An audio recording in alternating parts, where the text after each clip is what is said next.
কবিতাৰ শিৰোনাম ব্ৰহ্মপুত্ৰত সূৰ্যাস্ত। কবি নীলমণি ফুকন।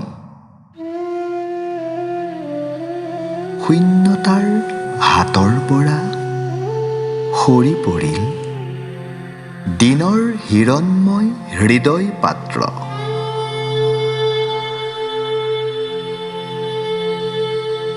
নিঃশব্দে সৰি পৰিল আৰু বুৰ গ'ল।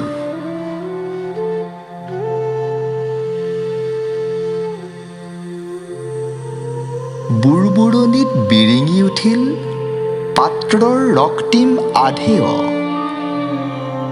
মোৰ মনটোত তাৰ উজ্জ্বলতা।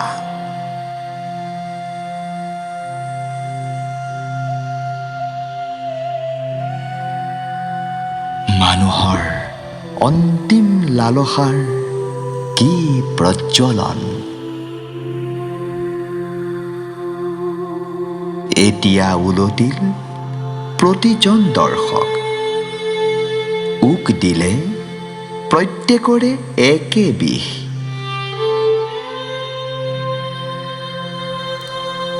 ধোঁৱা আৰু আন্ধাৰ আকাশী খলপাৰে নামিল স্বয়ং শূন্যতা।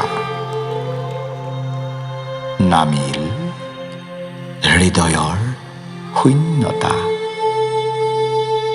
ধন্যবাদ।